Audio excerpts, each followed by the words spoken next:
I'm excited today to talk about something that's very near and dear to my heart, and that is how to establish a Charlotte Mason community. Community's been a really big part of my homeschooling journey, and so any opportunity that I get to speak on it and to bring people in that have powerful stories, I am here for it. And so today, I'm excited to bring a lady that is very passionate about community and has a really cool story that I'm sure that you guys will learn a lot from. So please join me in welcoming Jenna Peterson to the podcast. Welcome, Jenna. Hi, thank you for having me. Yes, so glad you joined us. So I was thinking about it. I'm like, I think I just met you over Instagram. It's just Yeah, how we connected through the years, yes. which is Yeah, so fun. that's right. And we do have a mutual friend that we both know in person, and so, but we just connected on Instagram, and so it's been so wonderful just to watch your journey and how you're like homeschooling your kids and how you guys have moved and established community through that. And so, really, again, grateful for to have you on the podcast today. Yeah. Well, for those that don't know you, would you just mind telling us a little bit about your family and just about your homeschooling journey? Yeah, so I have a current year 4 and year 2. We have been homeschooling since the beginning. I was a public school teacher, and so my plan was I was going to stay home while my kids were little and then go back to the classroom when they were older. I actually met a friend at church who was actually a CC mom, and she told me to follow the Wild and Free Instagram page because those were my people. And I was like, I don't really know what you mean by that, but okay. And so I went and checked it out, and she was really encouraging me to look into homeschooling and consider it. And then my oldest was ready for kindergarten during 2020, which was like a whole thing, right? And so I watched that roll through the schools. She was ready, but not old enough. So we decided we would just homeschool kindergarten and see what that looked like. And then we've never looked back. It's been such a blessing. So we have done a variety of Charlotte Mason things. We started off Charlotte Mason inspired and then have gotten progressively more Charlotte Mason as we have gone on through the years. So we've moved several times, and now we're down in Southwest Missouri, and we have a little homestead and kind of do the rural living thing down here. That's really cool. So, did you guys find out about Charlotte Mason through the Wild and Free group that you were a part of? Yeah, so I didn't have a group when we first decided to homeschool, but I read Ainsley's book, The Call of the Wild and Free, and that was a really important thing for me to be able to see the different philosophies. Because if you just are starting and you search homeschool curriculum, there's 80 million options available. And if you don't know what you're looking for, it's really hard to find what you're actually wanting. And so through that book, I found Charlotte Mason, and that led me to For the Children's Sake, which just was the tipping point for me. So I feel like that book is the tipping point for a lot of people. Yeah, that was my first book, and I was hooked. So, that's so neat. Okay, so obviously, you mentioned you guys have moved a lot, and so tell me about how kind of community became an important component for your homeschool. Yeah, so when we first got married, we lived in Oklahoma, and then with toddlers, we moved to Nebraska, and then we moved to Kansas City, and then we moved down here to where we currently are. And so I have gone through the finding friends phase quite a few times as an adult, which is hard for a lot of people. Myself included, it was really difficult to find friends. And then when we decided to homeschool, I knew that that was going to be another level. I feel like it's a pretty common thing to be like, how will you socialize your kids? And then we all joke that, oh, well, there's a million opportunities, but you have to be intentional still, and you have to seek them out and find the right ones that are a good fit, and it's especially harder as they're getting older.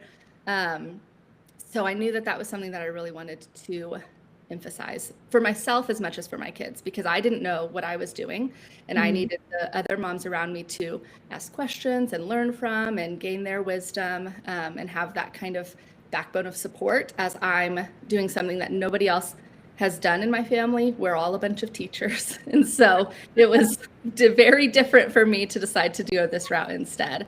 But I just knew that that was something I needed to find, and quickly. We had lived in Montana before we moved down here for 5 months. And so we were by ourselves with just my husband's parents for like 5 or 6 months before we moved here, which was fine. It was a blessing and we loved it. But when we got here, we were like, okay, it's time to have friends again. And especially for my girls, it was really important that we get plugged in quickly. So I kind of hit the ground boots running when we moved down here. Yeah, that's really great. Okay, so you're in a brand new city, and so you live in a homestead. So I'm guessing that's, a little out of like probably where, all the Walmarts and stuff, grocery stores are. And so how did you go about finding your people? Yeah, so we live around the Springfield area, and there's quite a few small communities that kind of circle Springfield like any larger town. And so I just thought a lot about like, what do I want my group to be? What do I want to emphasize? I knew one other homeschool mom in the area through a mutual friend who texted me and her and said, you guys should meet. And so we did that. And then I just joined every homeschool Springfield Facebook group I could find. And I posted like the graphic I made in Canva and a detailed description of what we were going to be doing. And I just opened it up to the world. I was so nervous. I remember texting the friend that the one person I knew, being like, hey, I'm going to do this. Do you want to do it with me? And I was on pins and needles all day because it's hard to put yourself out there. And then when I put all those posts out there, I was like, oh no. And so I was really nervous, but people are looking for community always. And so the response to it was really great. And we've kind of grown and morphed from what that original group was into what we are now. But that's kind of where it all started. That's cool. Okay. So I got to pause because I'm like listening to you talk and I'm like, oh, I think this is an important thing for people to hear is that you looked for groups or other homeschoolers, but you were starting what you wanted. And I think that is like key is that a lot of times people are looking for things that are already started, but sometimes you've got to be the one that just says, okay, I'm gonna do it. I'm gonna start what I want and like figure it out as I go. Because you've never done that before because you're a new homeschool mom and family, and so and in a new state and city. And so like, you're just like, okay, I really want this. So I'm going to start this. Yeah. So I had helped run a wild and free group in Kansas City before we moved down here when my girls were really little, but we were only there for about 18 months. And so I helped with that group for maybe a year but I didn't start it. They asked me once I joined if I would help coordinate events. Organization is kind of my jam. And so I like to be on that side of things. But yeah, when I moved down here, I knew what I was looking for, and either the groups were full or they weren't at a time that worked for us, or there was something else that just wasn't quite right. And so that's why I was like, okay, we're just going to start fresh and see what the Lord does. Yeah. Well, and I think that's so good because sometimes, we can be discouraged if there isn't something that, like you said, works with our schedule and,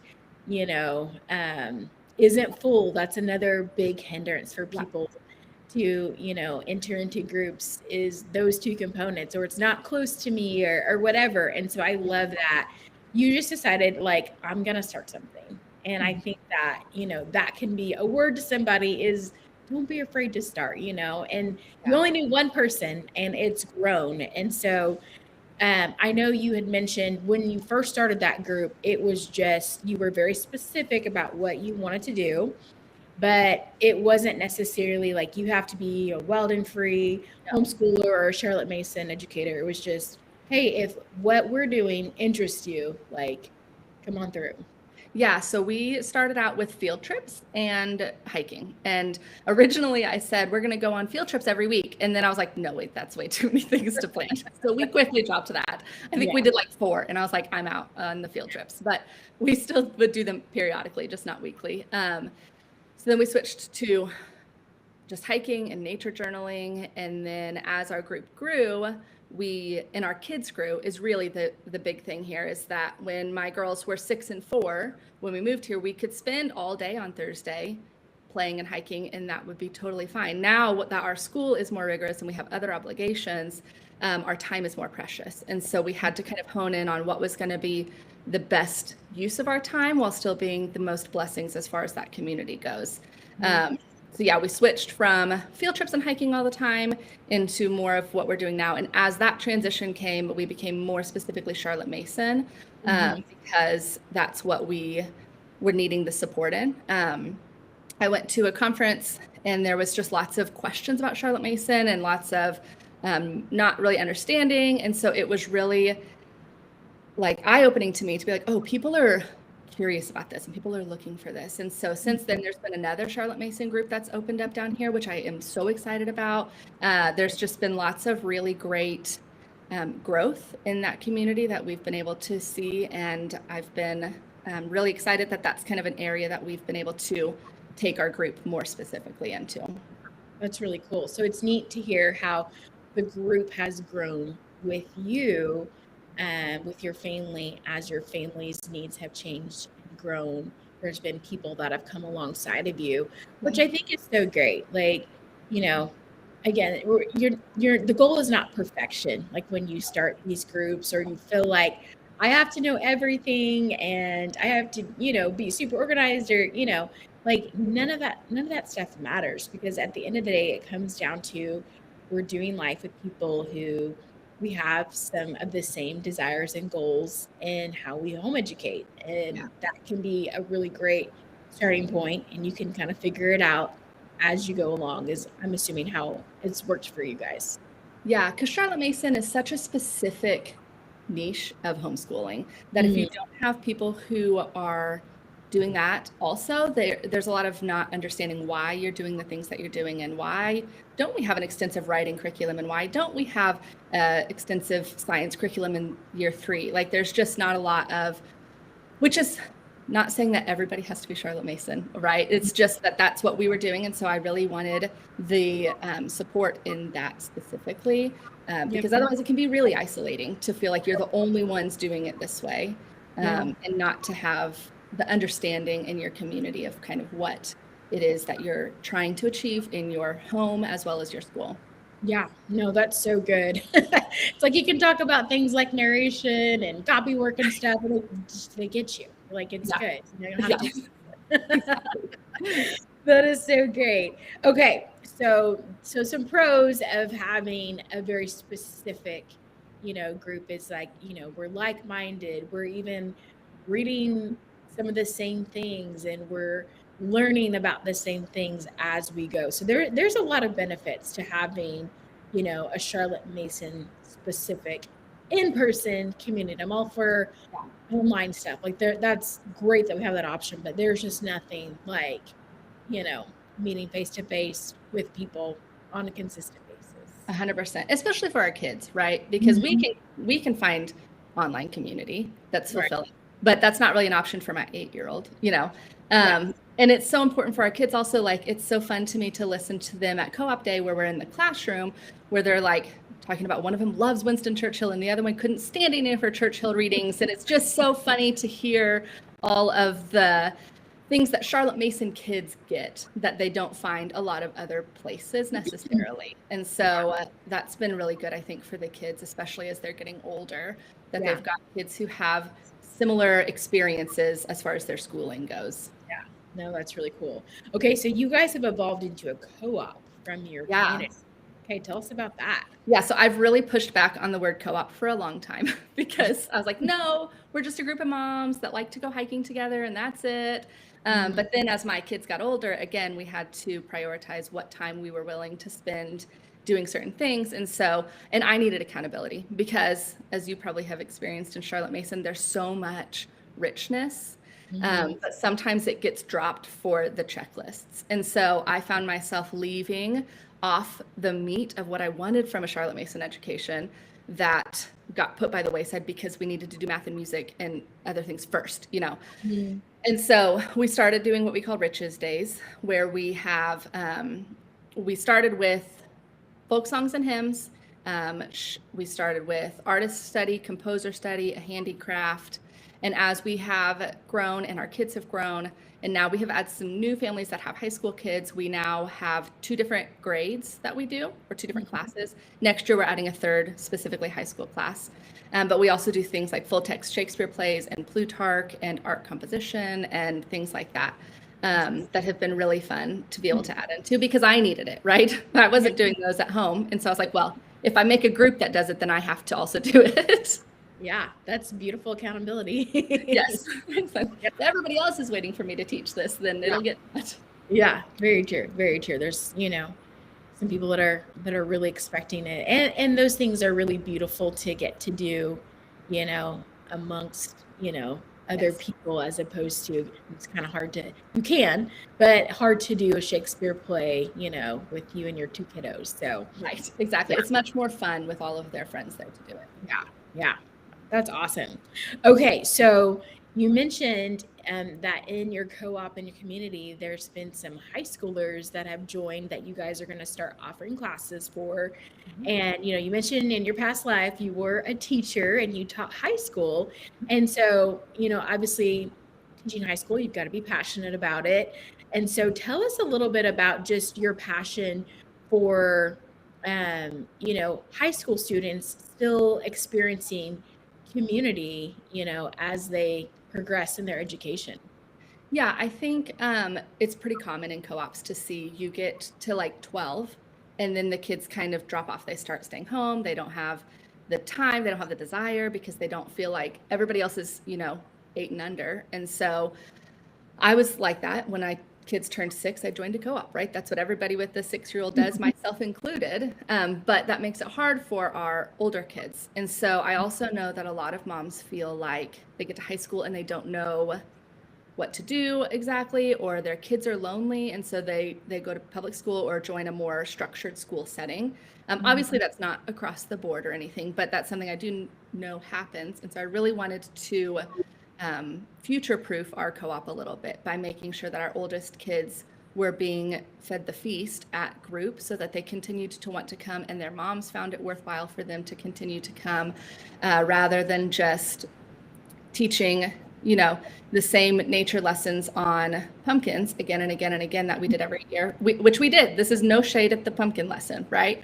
It's just that sometimes you have to evolve past that in order to keep your oldest kids engaged. So my philosophy has always been teach to our oldest kids and everybody else will get what they're ready to get from that, but not necessarily all of the things that are there. So that's something next year I'm really excited to be able to have a specifically high school aged class so we can dive in a little bit more, have the good discussions and have some of the real fruit at that age that they're ready to explore on their own as they become young adults. So yeah, I'm really excited. I'm just trying to think in my mind, like, what will I want for my girls when they're 14, 15, 16? And how can I create a community that's still around at that point? Because it's much harder to start from scratch with teens, right?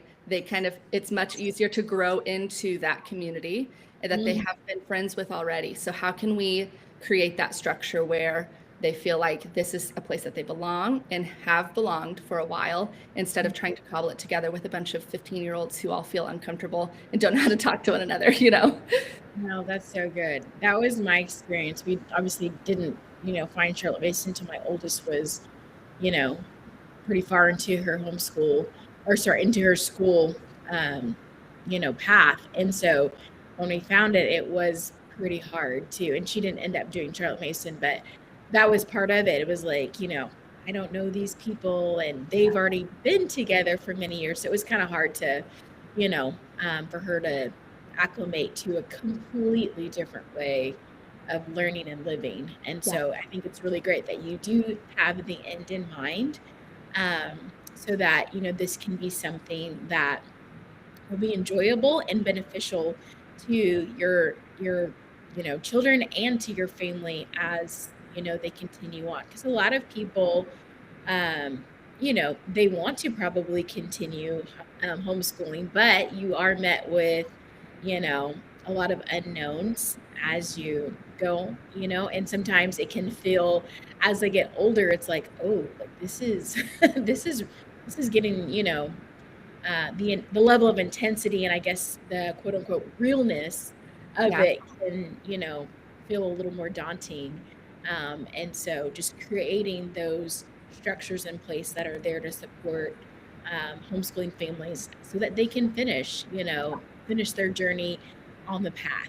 Because I think we all want that, every situation is different, but if we don't have all the components to for us to be able to see that we can do it well, then Yeah. it can be you can undo some of the good things that you've already put in place. And so Absolutely. And I just never want a lack of community to be the reason people quit. You know what I mean? There are lots of reasons people might stop homeschooling. Maybe they get jobs or they're just busier or lots of things, but I don't want it to be because they felt like they didn't have a place.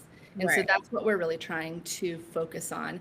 And with that comes the emphasis on our nature days, right? We still do those because it's hard to build community when you just do like Shakespeare, artist, Plutarch, bam, bam, bam, and we're there for 3 hours and then we're done. But the nature days are a good balance for that because they can get out and they can hike and they can just be kids together still. Yeah. And we've tried to build in like pockets of time for those older kids. Our younger kids are all happy to go out to the playground after class and, play for the next 2 hours. But our older kids, that's not something that they're always super stoked to do anymore. And so we've started, like, they'll bring board games and they'll stay inside and they'll play board games together after class is over instead of going outside. And so we're trying to do that in order to make them feel like they have a group that's there for them, that they can feel in real community with outside of just classroom time also. That's so good. Yeah, that's so good. So being aware of like the things that are a little more transactional, like they definitely serve a specific purpose, and then other things where it's like just relational, like we're just, if you had to give it a goal, the goal is just to hang out and to, hang out with friends. Yeah. That's important. So I've been really blessed with really awesome moms of our teens that they have taken that concept and that to heart. And so they'll have other events for just the teens to go do, and they'll drop them. So that's been really cool too, to see the way that that's kind of grown outside of me, which I love. Yeah, that's great. So you're kind of spearheading like maybe the vision for, hey, like we want to make sure that we're offering things, for these older students. Yeah, it's been really neat to see how all the moms work together.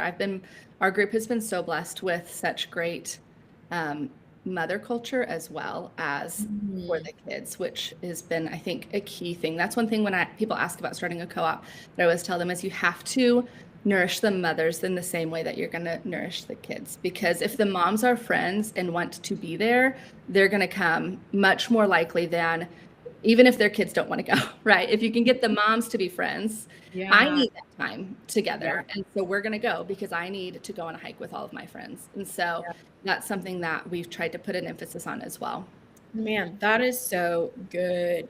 So you guys do like, you go through the volumes together? Is that kind of what you do? Or you just pick books to read together? Yeah, so we've done a couple different things.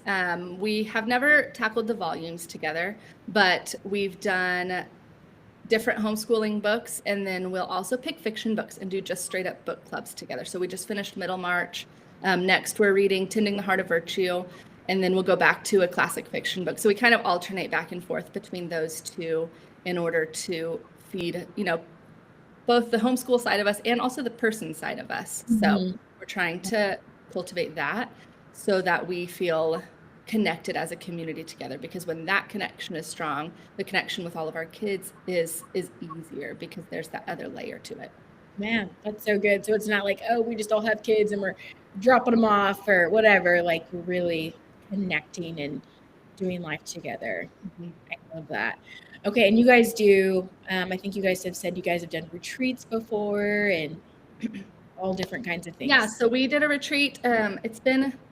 Last year's retreat got snowed out, so it's been a couple of years now since we've gone, but we did a group conference, and then we would listen to the conference talks together and stayed at a friend's lake house, and it was so good to just have like dedicated time in order to kind of grow those bonds. And so that's something we definitely want to continue looking for ways to do, whether it's just day-long things where we go to somebody's house for a full Saturday is on the table for this year, but it's definitely a priority for us because of that. And also I want that wisdom. I glean so much from the other moms in our group that I feel so refreshed and encouraged to be able to ask all of my questions, and ask all of the things from the different perspectives, because I have done a lot of research and listening and reading, but to see it acted out in other homes is different. And so that's so helpful to be able to get that real life, practical, boots on the ground kind of interaction. Yay. Oh, I love it. It's so good. It's so good. Man, if you're not doing life with people, my friend, you're doing it wrong. Got to do it with people. Okay, Jenna. So what would you say to the mom that's like, man, your story is so inspiring and I want that, but I feel a little afraid to like put myself out there. Like what words of encouragement would you give to a mom that may be having those feelings? Yeah. So I was nervous when I started our group. I was like, well, I remember telling my husband, like, what if nobody wants to sign up? What if everybody's like laughing at me? Which why would they be? Because they don't know me and it's a Facebook post. If anything, they're just going to ignore it and move on with their life, but that's not what your mind does. And so one thing my mom always told me growing up was everybody wants to be included, but not very many people are willing to be the includer. And so you have to be willing to be uncomfortable to find the community that you're wanting. We've moved several times and I just adopted the philosophy that I'm just going to pretend that we're best friends until I get a clear sign that we're not, and then I can move on, So just being willing to be a little bit awkward and be a little bit out there. I have been known to like hear a mom say that they're Charlotte Mason and intentionally like slide my way over there to try to talk to them and get her to join my co-op, so I think for children's sake, have you read that one? like slowly drop this over there. Yeah. So it's just, it's hard and it's not always easy and it's not always successful. There's not always like a, yes, do these 4 things and you'll have a magical group, right? That just sometimes is not the way that it works out. But I do think the being okay, being the instigator. Lots of people want organized things. Not a lot of people are willing to organize them. And lots of people want community, but nobody is willing to put themselves out there. So I would just say you've got to put that part aside and know that the Lord is going to bless your heart in that movement. If that's what you're seeking, then that's what you're going to be able to find if you can get over my own mental pride block, right? That's good. So that's what I always try to remind myself is like, I can be the includer in this. If you have a doubt, if you should ask them to join, then you probably should. So yeah. Okay. Share that quote your mom said one more time, because that's gold. Oh. Write that down. She just says that everybody wants to be included, but not everybody's willing to be the includer. So you gotta be the includer. You gotta be the includer. Yeah. Most people are lonely. Most people don't have community and most people don't have people around them to love on them. And so if we can build a place for that, then what a blessing that would be to them, No, that's so good. And Jenna, thank you so much for just sharing your journey and sharing what you've learned along the way. I know I feel really inspired and encouraged, and I'm excited I get to meet some of your community soon at the Charlotte Mason Enrichment Conference. And so I'm excited just to meet the people that you get to do life with. And for those who are listening who, don't have community, like, again, if you're doing it by yourself, you're doing it wrong. There are people out there that are Charlotte Mason or that have enough similarities that you can do life with and build, something beautiful to really enrich and enhance your homeschooling journey. So Jenna, thank you again for sharing your story. Well, friends, that's all the time that we have for this episode, but don't worry, we will be back again very soon with another episode. Please share this with other people that you think this would be a blessing to. I'm really grateful for the time we've had today. I want to remind you, like Charlotte says, that the only true education is self-education. So we're never going to stop learning and we're never going to stop growing. And I will see you on the next episode.